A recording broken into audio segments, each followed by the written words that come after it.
capítulo 4 de 1 Coríntios, primeira epístola de Paulo aos Coríntios, capítulo 4, versículos 1 e 2, nós encontramos a seguinte escritura. 1 Coríntios, capítulo 4, versículos 1 e 2.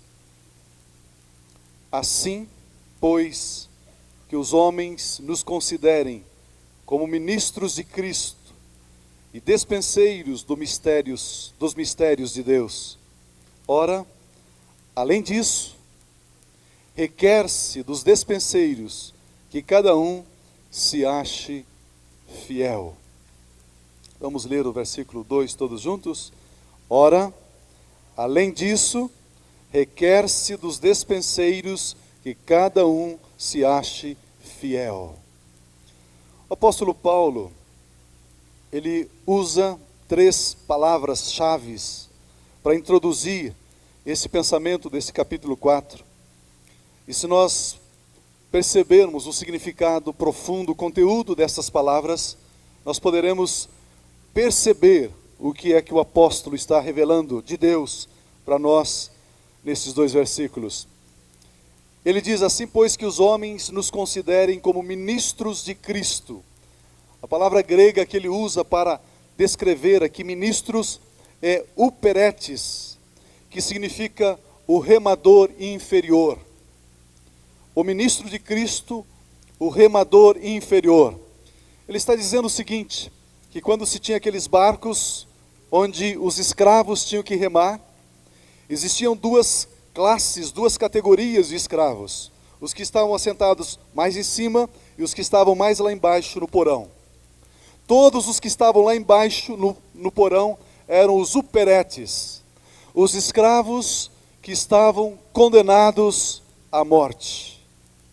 Estes eram os uperetes. Eles jamais sairiam dali com vida. Eles remariam até o último suspiro, até o último instante das suas vidas. E ele diz, assim pois que os homens nos considerem como uperetes de Cristo. Nos considerem como remadores escravos que têm uma aliança com o seu Senhor Jesus Cristo e jamais se afastarão dele. Jamais deixarão de servi-lo. Jamais deixarão de cumprir a vontade dele nas suas vidas. Ele diz que os homens nos considerem assim, escravos de Jesus Cristo. Estamos condenados a servir Jesus para todo sempre. Esta é a declaração de Paulo. Que o coral esteja condenado a cantar para sempre para o Senhor Jesus. É isso que ele está dizendo aqui. Que eu e você sejamos aqueles que sirvamos ao Senhor Jesus em qualquer circunstância, em todos os momentos, em qualquer lugar. Que os homens nos considerem como ministros de Cristo e despenseiros dos mistérios de Deus. A palavra mistério aqui no grego não é mistério. Mistério significa algo que foi revelado a nós, e nós vamos compartilhar essa revelação que Deus deu aos seus escravos, aos seus uperetes, aos seus ministros. E nós somos despenseiros deste mistério. No versículo 2, ele diz, ora, além disso, não é só isso, além disso, requer-se dos despenseiros que cada um se ache fiel. A palavra despenseiro no grego é oikonomos, que significa superintendente, supervisor. Um oikônomo é um escravo que serve a um senhor. E este senhor tem vários escravos. E esses escravos estão trabalhando, estão cumprindo as suas funções, as suas tarefas de servir a este senhor. E este senhor chama dentre os escravos um oikônomo. Um escravo para ser o superintendente, o supervisor dos outros escravos.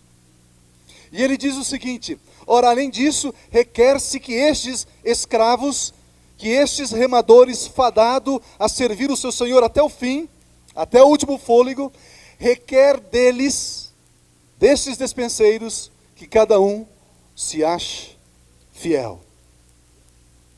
Fiel. A palavra requer-se significa procura-se.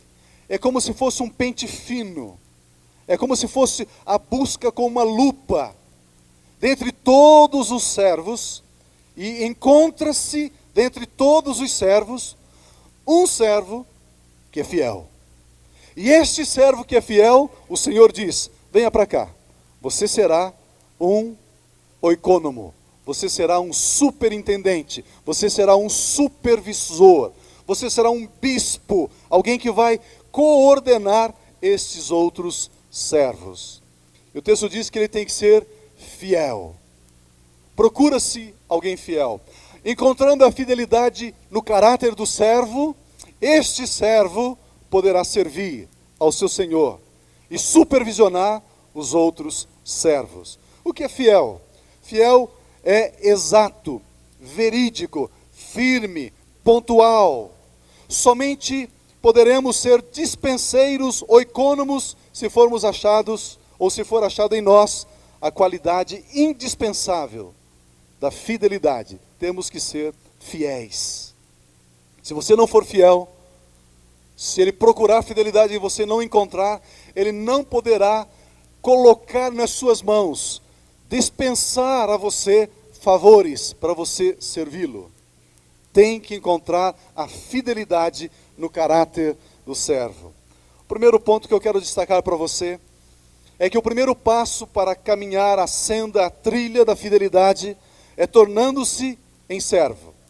Não tem como você ser fiel se você não for servo. Você vai ser fiel a quem? Somente o servo tem a oportunidade, a chance de ser fiel. Então, antes de você ser fiel, você tem que ser servo. Se você não for servo, você não poderá ser fiel. Requer-se do servo que ele seja fiel. E para que você se torne um fiel, você tem que ser um servo. Em Hebreus capítulo 3, versículo 5, a Bíblia fala sobre Moisés, o maior de todos os legisladores da história da humanidade. O homem mais manso da terra, Moisés. Aquele que falava face a face com Deus, assim como um amigo fala com o outro. Moisés. O escritor aos Hebreus dá testemunho de Moisés e diz: Moisés, na verdade, foi fiel em toda a casa de Deus, como servo. Como servo. Quando Moisés estava para atravessar o Mar Vermelho, o exército de Faraó estava atrás, com seu poderio de guerra. O povo de Israel estava ali, o mar estava na frente. Moisés clama ao Senhor, e Deus diz para Moisés: sirva o povo, Moisés, você é um servo. Como é que eu posso servir esse povo? Abra o mar. E quando ele está abrindo o Mar Vermelho, para que a nação de Israel pudesse passar com seus pés enxutos, ele estava sendo servo fiel. Quando ele estava enfrentando o Faraó, ele estava sendo servo fiel. Quando as águas dos rios, das fontes do Egito se transformaram em sangue, Moisés estava sendo servo fiel. Quando vieram as pragas sobre o Egito, Moisés estava sendo um servo fiel. E ele diz: Moisés, na verdade, foi fiel em toda a casa de Deus como servo, para testemunho das coisas que haveriam de acontecer, das coisas que viriam. Ele foi fiel. O servo, antes de você ser fiel, você tem que se tornar um servo. Sem o caráter de servo, você não compreenderá o que é ser fiel. Se você não for servo, não tiver o caráter de servo, a palavra fidelidade não tem muita consistência, não tem muito conteúdo, não tem muito significado para você. Mas se você tem um caráter de servo, a palavra fiel, fidelidade, representa muito para você.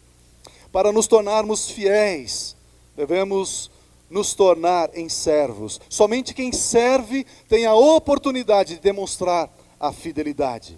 O servo fiel, ele tem apenas uma iniciativa na sua vida: apenas uma iniciativa. É a iniciativa de obedecer. Obedecer. Quando você vai alfabetizar uma criança, você ensina o A, B, C, D, não é? E quando você quer treinar alguém para servir a Deus, ela tem que entrar na escola do obedecer. Não é do A, B, C, D, é obedecer. Sem a obediência, jamais poderemos servir. O servo, ele só poderá tomar uma iniciativa, a iniciativa de servir. Em segundo lugar, o servo fiel é usado para distribuir porções, para ser despenseiro, para ser superintendente, administrador, mordomo. Ele distribui porções. Antes de você ser servo fiel, antes de você ser fiel, você tem que se tornar servo. Depois que você se torna servo, aí você tem que ser servo fiel. E quando você já se encontra no estágio, no estado de ser servo fiel, você é escolhido por Deus para distribuir porções. Neemias capítulo 13, versículo 13, nós encontramos a seguinte escritura: por tesoureiros dos depósitos pus a Selemias, o sacerdote, a Zadok, o escrivão, e a Pedaías, dentre os levitas. E como assistente deles, a Hanã, filho de Zacur, filho de Metanias, pois foram achados fiéis, e se lhes encarregou a responsabilidade de distribuírem as porções aos seus irmãos. Estes homens, com nomes diferentes, engraçados para nós, eles foram achados fiéis, servos fiéis. E por serem servos fiéis, o texto sagrado diz que se lhes encarregou a responsabilidade de distribuírem as porções aos seus irmãos. O servo fiel tem como tarefa distribuir porções aos seus irmãos. Deus levanta os servos fiéis para esta tarefa. Que porções? Porções de louvor e adoração. Deus coloca sobre a vida desse servo fiel, por exemplo, as porções de louvor e adoração. E estes servos começam a louvar e adorar a Deus, e consequentemente ele começa a ensinar aos demais como fazê-lo. Esses amados que estão aqui, domingo após domingo, nos instrumentos, no coral, no vocal, no back, são amados que estão louvando a Deus. E eles estão ensinando a nós a fazer o mesmo. Como fazer com todo o coração, com toda a intensidade. Eles não estão se apresentando a nós, eles estão louvando a Deus. Eles estão cultuando a Deus.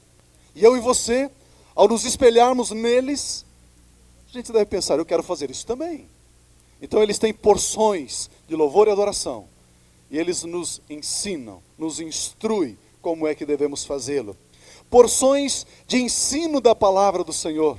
Deus levanta pessoas e dá revelações, porções de revelações da palavra do Senhor, e essas pessoas distribuem, servem aos demais irmãos essas porções. Porções de orações, de súplicas, de intercessões, porções de amor. Pessoas recebem sobre as suas vidas um pacote, uma porção, uma medida de amor. E ela começa a destilar o amor sobre os irmãos. E quando esses irmãos começam a receber o amor deste servo fiel, desse administrador, desse oicômono, quando ela começa a receber esse amor, ela sabe que esse servo não tem esse amor, mas é o amor de Deus que flui através desse servo e está tocando a sua vida. Porções. Nós encontramos porções de curas. Pessoas recebem uma porção de poder para curar os enfermos, para libertar os oprimidos de Satanás, porções de poder para salvar o viciado, o alcoólatra, a prostituta, o homossexual, porções de poder para pregar com autoridade o evangelho de salvação e resgatar as vidas das garras de Satanás. Porções. O servo fiel recebe porções para distribuir. É obviamente que se você receber sobre a sua vida uma porção de poder para abrir os olhos dos cegos, você não pode lucrar com isso. Você é servo. Você recebeu uma porção do seu Senhor para abençoar os demais. Sendo assim, se houver alguma paga, esta paga não virá para você, virá para o dono da porção. Se você receber o pagamento, você não é fiel. Requer-se, busca-se do despenseiro, do servo fiel, do servo, que ele seja achado fiel. Essa ideia de ele seja achado, é como se Deus chegasse para você hoje e dissesse o seguinte: ok, você está me adorando como nunca você fez na tua vida. Tem 50 anos de evangélico e nunca levantou as mãos e nunca me adorou assim. E hoje você fez. Como alegria, satisfação do coração do Pai, o Pai diz para você: eu estou lhe dando uma porção. Uma porção. E você recebe essa porção. E Ele dá para você essa porção. E você vai lidar com essa porção. Você vai abençoar outras vidas com essa porção que você está recebendo hoje. E o Pai, Ele não vem cobrar você a semana que vem, o mês que vem. Pode ser que Ele venha daqui a 5 anos ver o que é que você está fazendo com essa porção. Por isso que o texto diz: é necessário que cada um se ache. Quando ele vier procurar o servo que recebera aquela porção, este servo tem que ser encontrado fiel. Daí a razão pela qual muitos ministros, ao receber algumas porções de poder, para pregar, para ensinar, para curar, para libertar, depois de uns 4, 5, 10 anos se desviam e começam a lucrar com aquelas porções que receberam do Senhor. Ele deixa de ser fiel. Dali a pouco você vê o pastor com uma BMW. Fala, mas por que isso? Não, ele recebeu o dom de curar os enfermos.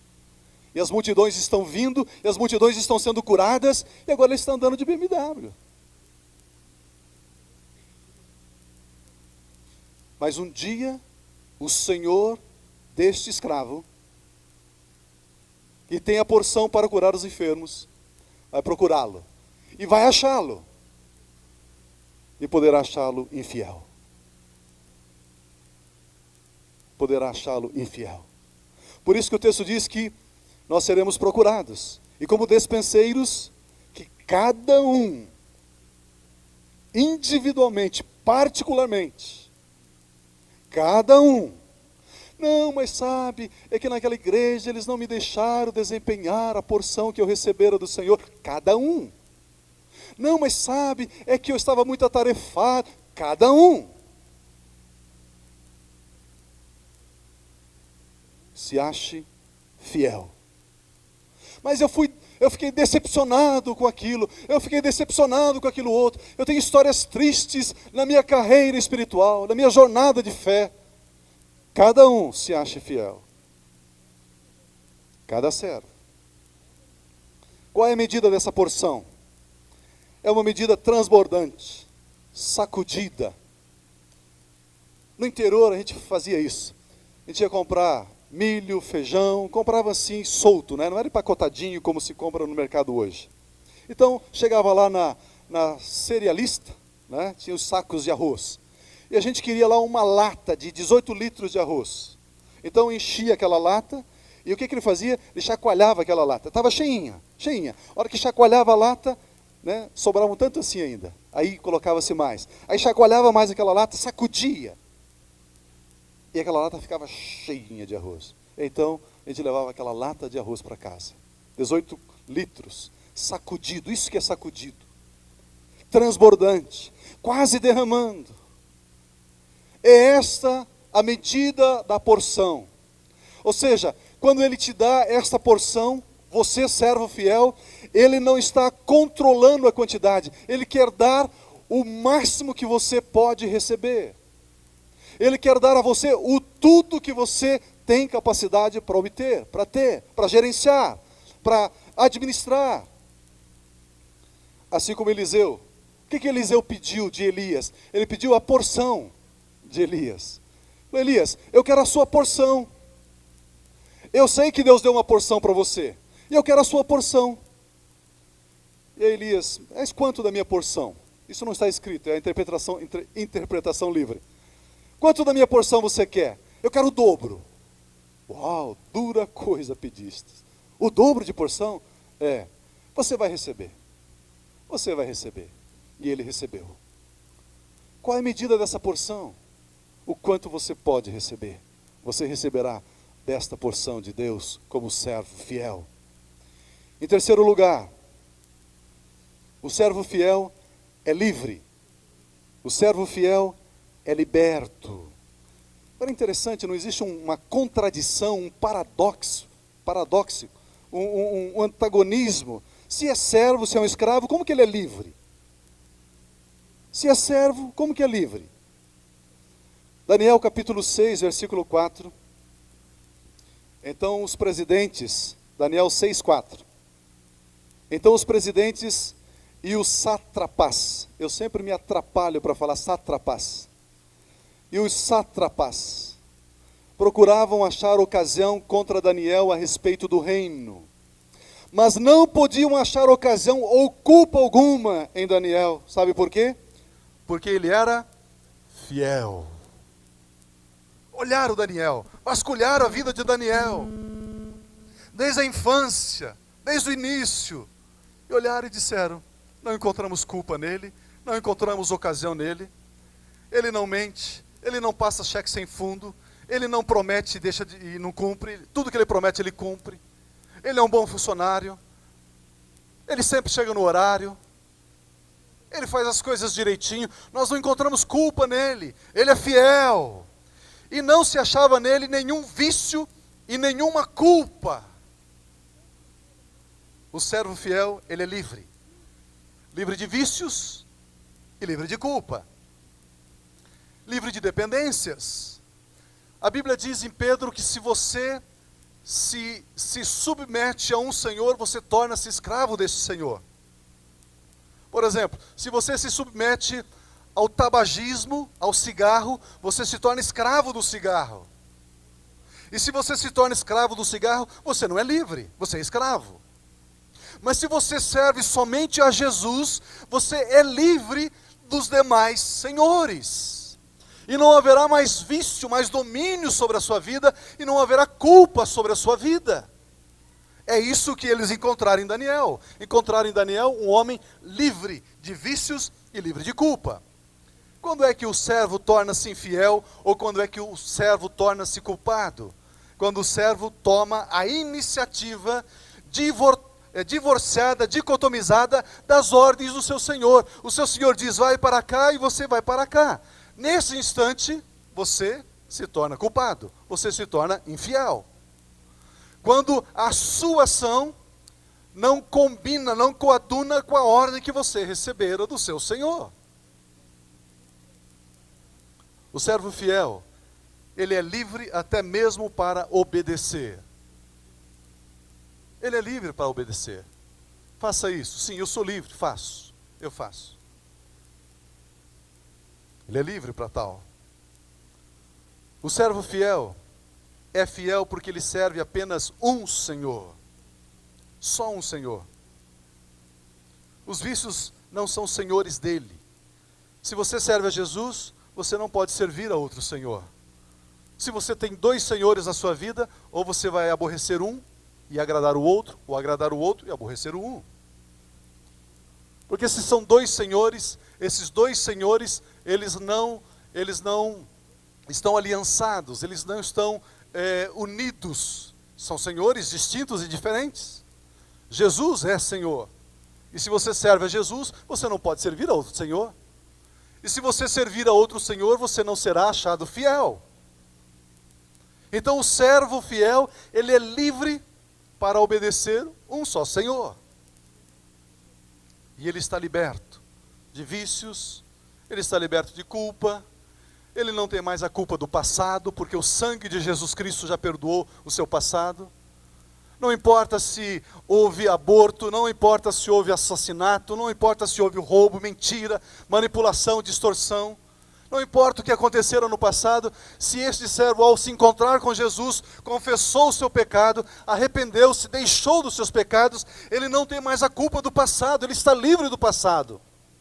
Ele não tem mais medo do futuro, porque ele sabe que este novo Senhor, o Senhor Jesus, na sua vida, lhe garante um futuro promissor e de paz.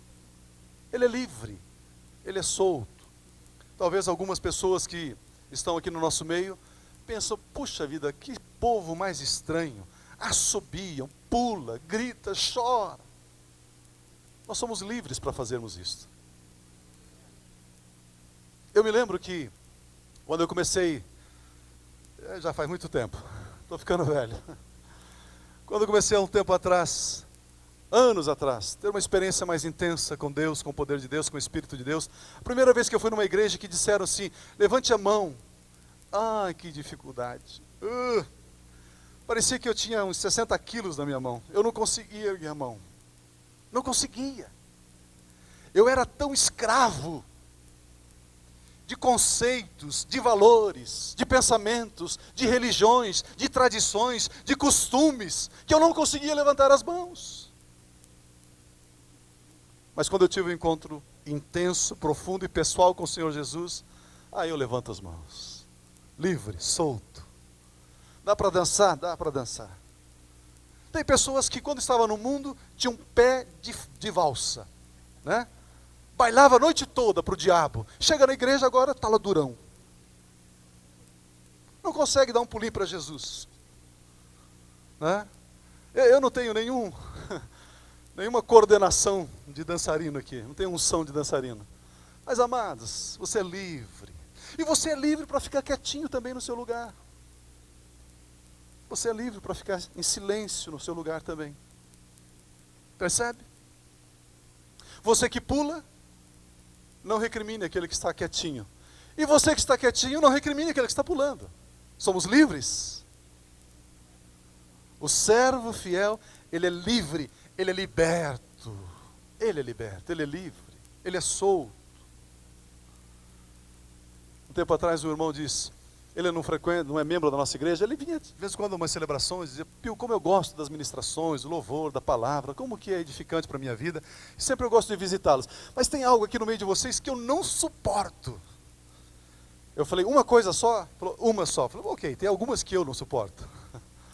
Mas tá bom, o que é que você não suporta? Ele disse, assobio. Isso é irreverência diante de Deus. Eu falei, meu amado, você acaba de chamar Deus de irreverente. Porque a Bíblia diz em pelo menos 6 lugares que um dia Deus assobiará e chamará o seu povo para si. Deus vai assobiar. Deus vai fazer. Vai fazer isso. E nós vamos olhar para Ele. Sim, Senhor, por aqui. Pois não. Vamos. A igreja é um grande campo de treinamento. Nós estamos aqui sendo treinados. Imagina se você nunca participou de uma, como diz isso? O coletivo de assobio. O que é? Uma assobiada. Sei lá.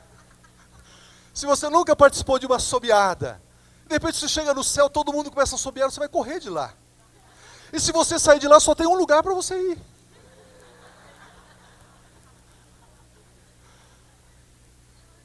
Então vamos nos acostumar agora. No céu vai ter assobio. A Bíblia diz, está escrito. O servo fiel é livre, é liberto, é solto, é solto, é solto. Deixa eu continuar aqui. 4º lugar, o servo fiel é profundamente consciente. Ele tem uma consciência profunda, marcante. Ele tem uma consciência inabalável de quem é seu Senhor. Sem essa consciência profunda, ele poderá negociar o seu Senhor, negociar as propostas do seu Senhor. Por isso que o servo fiel, ele é consciente, profundamente consciente. Jesus, certa feita, estava trazendo um discurso, uma mensagem, um ensinamento duro, difícil. E os discípulos, ouvindo, disseram, duro esse discurso, quem pode suportá-lo? E começaram a abandonar Jesus. Imagina, abandonar Jesus. Se Jesus está aqui na sua frente, se você abandona Jesus, você vai abraçar quem? Quem que você vai abraçar? Se você abandona Jesus. Quem? O diabo. Não tem outra pessoa para se abraçar se você abandonar Jesus. E os discípulos estavam fazendo isso. Começaram a abandonar Jesus. Aí Jesus... E a partir de então, muitos dos discípulos voltaram atrás e já não andavam com Jesus. Então perguntou Jesus aos 12. Os 12, aqueles mais chegados, aqueles que haviam dito: Senhor, eu estou contigo. Qualquer necessidade, conte comigo. Se é para construir, eu estou aí. Se é para destruir, eu estou aí. Se é para fazer isso, aquilo, eu estou aí. Conte comigo. Os 12, aqueles chegadinhos de Jesus. Jesus, voltando para eles, disse aos 12: Não quereis vós também retirar-vos? E aí vem a consciência do servo fiel. Então, respondeu-lhe Simão Pedro: Senhor, para quem iremos nós? Senhor, se eu deixar de seguir o Senhor, para quem eu vou? Quem será o meu Senhor? Para quem iremos nós? Só tu tens palavras de vida eterna. Não existe outro Senhor que tem palavras de vida eterna. Não existe outro Senhor que abençoa como o Senhor, que ama como o Senhor, que se importa como o Senhor, que gosta da gente como o Senhor. Não existe outro. O servo fiel é consciente.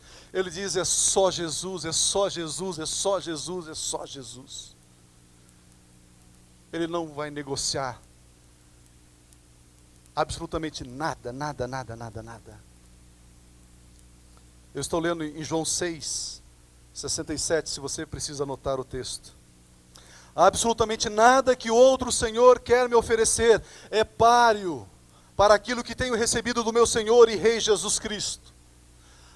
Pedro estava dizendo: tudo que o outro Senhor propor ou oferecer, jamais eu poderei comparar com aquilo que eu tenho recebido das tuas mãos. O que o Senhor tem nos dado, Jesus, é excelso, é augusto, é sublime, é por demais maravilhoso. Eu não posso negociar isso. Nós devemos estar conscientes daquilo que temos em Cristo Jesus. O prazer do sexo ilícito é infinitamente menor do que o prazer de servir a Jesus. O pecado é bom antes de você cometer. Você pensa, você sonha, você toma decisões pensando no pecado. A hora que você comete o pecado, você percebe como ele é terrível, é maligno, é opressor, é destruidor. O prazer do álcool, da cerveja, da cachaça, do uísque, é infinitamente menor do que o prazer de servir a Jesus Cristo.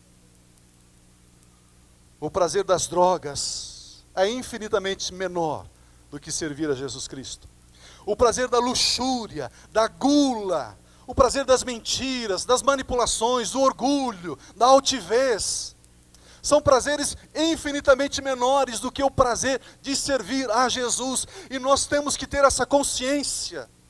Se o diabo chegar para você e disser: eu te darei todos os reinos da terra, eu te darei todos os poderes da terra, se você me servir, você dirá a ele: todos os reinos da terra, todos os poderes da terra, são infinitamente menores do que o prazer de servir ao meu Jesus. Você é consciente, o servo fiel é consciente. Para onde iremos nós? A quem serviremos se não servirmos a Jesus? Aonde você estaria se você não estivesse aqui louvando a Deus, servindo a Jesus? Que outro prazer nós teríamos na vida a não ser servir a Jesus? Ele é o nosso bem maior. Ele é a razão de sermos, de existirmos. Ele é o nosso Senhor. Em quinto e último lugar, e talvez seja esse aqui o ponto mais importante, o ponto mais central da minha mensagem. Você pode... Seu dedão está lá em 1 Coríntios ainda? Se o seu dedão estiver lá, está úmida a página. 1 Coríntios capítulo 4, versículo 2. Ora, além disso, requer-se dos despenseiros que cada um se ache fiel e cheio de sucesso. É o que está escrito na tua Bíblia? Não. E cada um dos seus dispenseiros se ache fiéis. Se achem fiéis. Deus não pede ao servo fiel que ele seja um sucesso. Deus não pede ao servo fiel que ele seja um sucesso. Deus pede ao servo fiel que ele seja fiel. É isso que Deus quer do servo fiel, que ele seja fiel. Amado, o caminho do sucesso é perigoso. Quando nós buscamos o sucesso, nós, num momento ou no outro, teremos que negociar ou barganhar a fidelidade. Se a moça quer ser uma manequim, essa moça que tira foto, como que é? Quer ser uma modelo. Se a moça quer ser uma modelo de sucesso, um momento ou outro, ela terá que barganhar o relacionamento sexual somente no casamento. Ela vai ter que barganhar isso, senão ela não vai alcançar o sucesso. Estou errado? Se você quer ser um político de sucesso, você vai ter que barganhar a verdade. Senão, você não terá sucesso. Por isso que o texto diz que Deus quer que o servo seja fiel. Não que o servo tenha sucesso. Se você quer ser um advogado de sucesso, você vai ter que negociar a verdade. E aí você vai ter que abrir mão da verdade. Senão você não vai ter sucesso. Por isso que Deus não quer que você tenha sucesso. Ele quer que você seja fiel. Ele requer que você seja fiel. Quando buscamos o sucesso, nós deixamos de fazer o que devemos fazer. Quando nós buscamos o sucesso, nós deixamos de fazer as nossas obrigações, que é sermos fiéis. Deus não te chamou para ser um músico de sucesso. Coral, Beto, Tirso, o Beck, os irmãos do instrumento. Deus não chamou vocês para fazer sucesso. Eu vou gravar um CD e vai ser sucesso no mundo todo. Não, Deus não te chamou para isso. Deus te chamou para que você seja um músico fiel. Um coral fiel. Para isso que Deus nos chamou. Deus não chamou essa igreja, Comunhão Cristã Aba, para que seja uma igreja de sucesso. Vamos fazer sucesso em Curitiba, no Paraná, no Brasil, no mundo. Vamos fazer sucesso. Não. Deus nos chamou para que sejamos fiéis. Fiéis. Essa é a razão pela qual Ele nos chamou. Deus não me chamou para ser um pregador de sucesso. Ele me chamou para ser um ministro fiel a Ele. Deus não te chamou para ser um líder de grupo familiar de sucesso. Deus te chamou para que você seja um líder de grupo familiar fiel. Deus não te chamou para que você seja um esposo, uma esposa, um filho, uma filha de sucesso. Ele te chamou para que você seja um esposo fiel, uma esposa fiel, um filho fiel, uma filha fiel. Para isso que Ele te chamou. Deus não te chamou para que você seja um empresário de sucesso. Não. Ele te chamou para que você seja um empresário fiel. Requer-se, espera-se do despenseiro que ele seja fiel. Deus não chamou você estudante para que você seja um estudante de sucesso. Ele quer que você seja fiel. Se você quiser o sucesso, você vai colar. E se você buscar a fidelidade, você não vai colar. É claro, é simples, né? Percebe porque muitas vezes nós tropeçamos, nós nos enganamos na nossa trajetória de servos, é que nós buscamos o sucesso. O sucesso te leva a comparar. Mas se você recebe uma porção, é para você desempenhar a função naquela porção que você recebeu. E não para você comparar a sua porção com a porção do outro. Se você comparar a sua porção com a porção do outro, você vai buscar o sucesso. Deus te levanta para ser pastor de uma igreja de 30 membros. Ele quer que você seja fiel nesta igreja de 30 membros. Se ele levantou um outro para ser pastor de uma igreja de 100 mil membros, ele quer que esse outro seja fiel numa igreja de 100 mil membros. Mas se você comparar a sua porção de 30 membros com a do outro de 100 membros, você vai querer a porção do outro. E aí você vai buscar sucesso. Aí você deixará de ser fiel. Amados, isso esclarece tanto, não esclarece? Não responde tantas perguntas? Não explica tantas coisas? Deus requer que o professor seja fiel, e não um professor de sucesso. Diretor fiel, e não de sucesso. Um profissional fiel, e não de sucesso. Um desportista fiel, e não de sucesso. Amados, o sucesso é como a erosão. Ele corrói lentamente, sinistramente o solo da fidelidade. Quando você menos perceber, você já não tem mais a fidelidade debaixo dos teus pés, porque você está fazendo sucesso. Nós precisamos internalizar esse princípio. Nós precisamos colocar esse princípio no nosso coração, com intensidade. Servo fiel, fidelidade, é isso que Ele requer de mim, é isso que Ele requer de você. Deus procura, Deus requer dos dispenseiros que eles sejam achados fiéis, fiéis como dispenseiros, fiéis como dispenseiros. E o desejo do meu coração é que essa palavra, os dispenseiros fiéis, entre no seu espírito, entre no seu coração. Você jogue fora o peso do desempenho segundo o padrão do homem.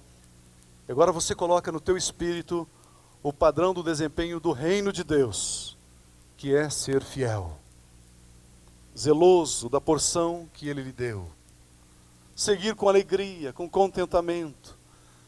Se você olhar a vida de Paulo aos olhos do sucesso dos homens, ele foi um fracasso. Mas aos olhos do seu Senhor Jesus, o apóstolo Paulo podia dizer: combati o bom combate, acabei a carreira, guardei a fé, agora só me resta a coroa que me está preparada. Ele foi fiel. Moisés foi fiel. Pedro foi fiel. E agora então nós precisamos mudar o nosso padrão de aferição, de avaliação, de comparação. Deus nos chama para sermos fiéis a Ele. Vamos ficar em pé?